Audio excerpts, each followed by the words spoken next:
Biên giới Campuchia-Thái Lan lại nóng rồi. Hai quốc gia hàng xóm tại Đông Nam Á một lần nữa lại nổi lửa với nhau. Khói đen nghi ngút từ một cửa hàng tiện lợi bị tên lửa đánh trúng. Người dân thì chạy tán loạn. Tiếng còi cứu thương vang lên khắp nơi. Và nguy cơ một di sản văn hóa, ngôi đền Pretvihia bị phá hủy đang khiến cả thế giới phải lo lắng. Chuyện gì đang xảy ra? Căng thẳng đã leo thang đến mức nào rồi? Hãy bắt đầu với những gì đã xảy ra vào cuối tháng 7. Vào sáng ngày 24 tháng 7 năm 2025 tại tỉnh Sisaket, đây là một tỉnh Đông Bắc Thái Lan. Tỉnh này đã trở thành tâm điểm chú ý khi một quả tên lửa được cho là bắn từ phía Campuchia đã rơi xuống đây và nó rơi gần một cửa hàng tiện lợi, ngay cạnh một trạm xăng đông đúc. Hậu quả thực sự là hỗn loạn, ít nhất là 6 người dân thiệt mạng, 10 người bị thương và cả khu vực đã chìm trong đống đổ nát. Những đoạn video lan truyền ở trên mạng xã hội đã cho thấy khói đen đã dày đặc bốc lên từ mái cửa hàng, những mảnh vỡ vương vãi khắp nơi và người dân cố gắng sơ cứu những người bị thương trong tiếng la hét hoảng loạn. Ban đầu, họ không hiểu chuyện gì đã xảy ra và điều gì đã rơi từ trên trời xuống. Lực lượng cứu hỏa và cứu hộ Thái Lan đã phải làm việc không ngừng nghỉ để kiểm soát đám cháy và đưa nạn nhân đến bệnh viện. Chưa dừng lại ở đó, cùng ngày tại tỉnh Surin, cũng là một tỉnh gần Campuchia, hai quả tên lửa BM-21 loại rocket có sức tàn phá lớn đã đánh trúng một ngôi làng ngay khi người dân đang chờ sơ tán. Kết quả rất đau lòng, 2 người thiệt mạng, trong đó có một trẻ em và 2 người khác bị thương nặng. Theo báo cáo từ quân đội Thái Lan, tổng cộng ít nhất 9 người đã thiệt mạng và hơn 10 người bị thương trên 3 tỉnh Sisaket, Surin và Ubon Ratchathani trong các vụ tấn công. Chính quyền ở các tỉnh này đã lập tức triển khai sơ tán khẩn cấp khoảng 4 vạn người từ gần 100 ngôi làng đến các trường học, nơi được dùng làm nơi trú ẩn an toàn hơn. Nhưng câu chuyện không chỉ dừng lại ở phía Thái Lan, Campuchia thì cũng lên tiếng mạnh mẽ cho rằng họ cũng bị tấn công. Campuchia đã cáo buộc Thái Lan thực hiện những cuộc không kích bằng máy bay chiến đấu F-16, thả 2 quả bom xuống tuyến đường dẫn đến những ngôi chùa gần ngôi đền Pretvihia, một di sản văn hóa thế giới do UNESCO công nhận. Bộ trưởng Quốc phòng Campuchia thậm chí còn khẳng định khu vực bị tấn công nằm hoàn toàn trong lãnh thổ của họ và gọi đây là hành động xâm phạm chủ quyền. Bộ Văn hóa và Nghệ thuật Campuchia còn đi xa hơn, lên án các cuộc không kích của Thái Lan là vi phạm luật pháp quốc tế, cảnh báo rằng những hành động này đang đe dọa trực tiếp đến ngôi đền Pretvihia, một biểu tượng văn hóa và lịch sử của dân tộc Khmer. Cả hai bên đã liên tục đổ lỗi cho nhau. Thái Lan nói rằng Campuchia thì là người chủ động tấn công trước bằng rocket và pháo binh và nhắm vào những mục tiêu dân sự, tức là tấn công dân thường. Campuchia thì lại nói một kiểu khác, họ khẳng định họ chỉ phản ứng tự vệ khi Thái Lan mở màn bằng những cuộc không kích. Không bên nào chịu nhường bên nào, tất cả đều đang rất cam go. Và để làm tình hình trở nên phức tạp, thì những vụ việc này xảy ra chỉ một ngày sau khi một binh sĩ Thái Lan bị mất chân vì dẫm phải mìn ở biên giới, khiến cả Thái Lan và Campuchia đồng loạt hạ cấp quan hệ ngoại giao, đóng cửa biên giới, trục xuất đại sứ của nhau. Tình hình hiện tại căng hơn cả dây đàn và nguy cơ leo thang thành một cuộc xung đột lớn hơn, thậm chí là chiến tranh toàn diện đang khiến cả khu vực Đông Nam Á nín thở, đứng ngồi không yên, và Việt Nam của chúng ta thì cũng vậy. Có thể nói rằng hai nước Campuchia và Thái Lan đã có lịch sử mâu thuẫn từ xưa.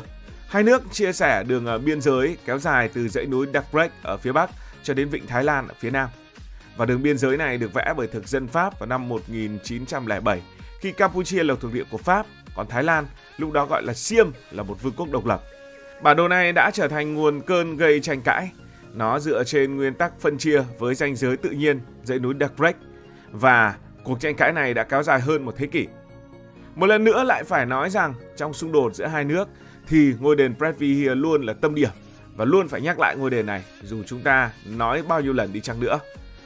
Đây là một ngôi đền tuyệt đẹp được xây dựng từ thế kỷ thứ 11, nằm treo leo trên vách đá hơn 500 mét của dãy núi Dak Brek.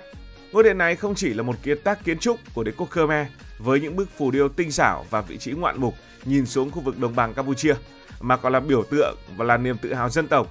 Vấn đề nằm ở chỗ, đền thì nằm trên lãnh thổ Campuchia, nhưng mà cái lối đi chính thì lại đi từ phía Thái Lan, và nó khiến khu vực này trở thành một điểm nóng tranh chấp.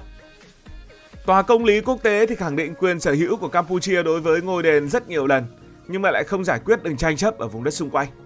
Kết quả là khu vực này vẫn như một thùng thuốc súng, chỉ cần một mồi lửa nhỏ là một vụ nổ hay là một cái tên lửa có thể bay ra. Nó đủ để kích hoạt xung đột. Ngoài đền Pretvihia, một số ngôi đền Khmer cổ khác cũng là điểm nóng, chẳng hạn như là đền Tamuan Thom nằm cách Bratviya khoảng 150 km, nó cũng thuộc cái vùng tranh chấp. Ngôi đền này dù nhỏ hơn thì vẫn mang giá trị lịch sử và văn hóa to lớn, quan trọng là niềm tự hào dân tộc. Nó thường xuyên chứng kiến những vụ đụng độ giữa hai bên. Những cái di tích này không chỉ là những công trình bằng gạch đá bình thường, không chỉ là những công trình kiến trúc, mà là biểu tượng của di sản Khmer, biểu tượng của người Campuchia, khơi dậy lòng tự hào dân tộc của Campuchia và Thái Lan trong lịch sử họ từng có lãnh thổ ở đây. Trên mạng xã hội thì hai bên tranh cãi cũng rất gay gắt. Đó là những cuộc tranh cãi về sở hữu các di sản này từ Bratviya, thậm chí là họ tranh cãi luôn đến cả Angkor Wat. Nó thường xuyên làm nóng bầu không khí, khiến người dân hai nước càng thêm căng thẳng. Một điểm nóng khác trong xung đột của hai nước được gọi là khu vực tam giác, không phải là tam giác vàng mà là tam giác ngọc bích, nơi biên giới Thái Lan, Campuchia và Lào giao nhau. Khu vực này thì nổi tiếng với các hoạt động buôn lậu, tội phạm xuyên biên giới và các vụ đặt mìn làm gia tăng những sự căng thẳng. Gần đây thì những vụ đụng độ nhỏ và sự hiện diện của mìn ở khu vực này trở thành cái gai trong quan hệ giữa hai nước. Như vậy là chúng ta thấy rằng địa lý không chỉ địa hình xung đột mà còn ảnh hưởng đến hậu quả của nó. Những tỉnh Đông Bắc Thái Lan như là Sisakhet, Surin hay là Ubon Ratchathani, nơi chịu ảnh hưởng hậu quả nặng nề của những vụ tấn công, là những vùng nông thôn nghèo khó với người dân sống chủ yếu bằng nghề nông, đã khó giờ lại càng khổ hơn. Việc sơ tán hàng chục ngàn người, đóng cửa biên giới, gián đoạn giao thương đã gây ra những khó khăn về kinh tế, về đời sống rất lớn. Campuchia trong một động thái đáp trả đã cấm nhập khẩu nông sản từ Thái Lan, cắt nguồn cung cấp điện, internet qua biên giới, khiến đời sống người dân hai bên càng thêm khó khăn. Đó là đời sống của người dân, một yếu tố nữa có lẽ là người dân không quá quan tâm nhưng quốc tế lại quá quan tâm. Đó là nguy cơ tổn hại đến các di sản văn hóa. Đền Bratviya là một ngôi đền được UNESCO công nhận từ cách đây khoảng hơn chục năm, là một kiệt tác của đế quốc Khmer. Với những bức phù điêu tinh xảo, những cột đá được chạm khắc công phu và vị trí ngoạn mục trên vách đá, ngôi đền này không chỉ là niềm tự hào của Campuchia mà còn là tài sản chung của nhân loại. Tuy nhiên, những cuộc không kích và pháo kích gần đây đã làm hư hại khu vực xung quanh và không biết nó có thể đứng vững được không, với khói bụi rung chấn đe dọa trực tiếp đến những gì thuộc về ngôi đền. Tương tự, khu vực quanh một ngôi đền mà chúng ta đã đề cập, đó là Tam Wen Thom, cũng bị ảnh hưởng nặng nề. Tên lửa, pháo binh không chỉ gây nguy cơ phá hủy những di tích mà còn làm hỏng cả cảnh quan ở xung quanh, vốn là một phần của những giá trị văn hóa. Bộ Văn hóa và Nghệ thuật Campuchia đã lên án rất là mạnh, kêu gọi quốc tế hãy can thiệp để bảo vệ những di sản này. UNESCO cũng phát đi thông điệp khẩn cấp, yêu cầu hai bên ngừng mọi hoạt động quân sự gần các khu vực di sản. Nhưng mà với tình hình này, lời kêu gọi này dường như là chưa có tác dụng, nó giống như là muối bỏ bể mà thôi.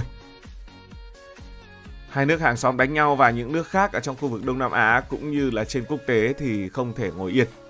Vụ xung đột vào cuối tháng 7 đã thu hút sự chú ý của thế giới. Trung Quốc là một trong những nước có quan hệ mật thiết với cả Thái Lan và Campuchia đã kêu gọi nào hai bên hãy kiềm chế, hãy giải quyết tranh chấp qua đối thoại. Chủ tịch ASEAN, tổ chức lớn tại khu vực Đông Nam Á, đã đề xuất có một cuộc hội nghị khẩn để làm trung gian hòa giải cho hai nước. Campuchia thì họ đi xa hơn, họ thậm chí đã yêu cầu Hội đồng Bảo an Liên Hợp Quốc phải họp khẩn để ngăn chặn leo thang. Còn Thái Lan thì cũng muốn nhấn mạnh rằng họ giải quyết vấn đề thông qua đàm phán song phương. Như vậy là bên nào cũng cho rằng mình đúng và bên nào cũng đang kêu oan. Nhưng chính trị nội bộ ở hai nước thì đang làm phức tạp mọi thứ. Nếu như mọi chuyện diễn ra đơn giản thì có lẽ ngồi vào bàn đàm phán lúc nào cũng thoải mái. Ở Thái Lan, bà Paetongtarn đang đối mặt với một cuộc khủng hoảng lớn sau cuộc điện thoại bị rò rỉ, mà đúng hơn là phía Campuchia đã chủ động rò rỉ, cho thấy bà đã chỉ trích quân đội của nước mình trong cuộc nói chuyện với cựu thủ tướng ông Hun Sen bên phía Campuchia. Vụ việc này đã châm ngòi cho làn sóng chỉ trích từ các nhà lập pháp và người dân. Và câu chuyện này thì vẫn lùm xùm suốt một thời gian dài. Tại Campuchia thì ông Hun Sen là chủ tịch thượng viện đã rời ghế thủ tướng từ năm 2023, nhưng thực tế vẫn là người đang giữ quyền lực cực lớn. Ông đã tiếp tục khuấy động tinh thần dân tộc của Campuchia. Đây là một điều mà người Campuchia cũng đang rất quan tâm. Người Campuchia thường bị khuấy động tinh thần dân tộc trong những vấn đề về Việt Nam, vấn đề với Thái Lan, những quốc gia hàng xóm phát triển hơn họ. Bên phía Campuchia gọi những cuộc công kích của Thái Lan là hành động xâm lược. Yếu tố này dẫn đến những nỗ lực hòa giải trở nên khó khăn hơn bao giờ hết. Lịch sử đã cho thấy những cuộc xung đột biên giới giữa Thái Lan và Campuchia thường được thúc đẩy bởi lòng tự hào dân tộc và các yếu tố chính trị nội bộ. Có nghĩa là một khi trong nước thường gặp vấn đề chính trị nào đó thì áp lực đó được đẩy ra biên giới để làm cho dư luận trong nước quên đi. Những vụ đụng độ trong quá khứ đã để lại bài học rằng chiến tranh không mang lại lợi ích lâu dài cho cả hai bên. Câu chuyện về căng thẳng Thái Lan Campuchia cũng là một lời nhắc nhở về lịch sử, về địa lý, về lòng tự hào dân tộc, có thể định hình số phận của các quốc gia theo những cách rất phức tạp. Không biết rằng mọi chuyện sẽ diễn ra theo hướng nào. Từ những ngôi đền cổ kính trên dãy núi Đắc Rách đến những ngôi làng bị tàn phá bởi tên lửa. Cuộc xung đột này không chỉ là vấn đề của hai nước mà còn khiến cho cả thế giới phải lo lắng. Bạn nghĩ sao về tình hình này? Liệu Thái Lan và Campuchia có thể ngồi lại với nhau? Và nếu chiến tranh toàn diện nổ ra, đất nước nào sẽ chiếm ưu thế? Hãy để lại ý kiến của bạn dưới phần bình luận. Cảm ơn vì đã quan tâm theo dõi câu chuyện này. Nếu cảm thấy thú vị, bạn có thể nhấn nút đăng ký kênh, bật chuông thông báo và chia sẻ. Còn bây giờ thì xin được nói lời chào tạm biệt. Cảm ơn các bạn đã dành sự đồng hành cùng Hải Thanh Story. Đi qua những vùng đất, khám phá những điều mới.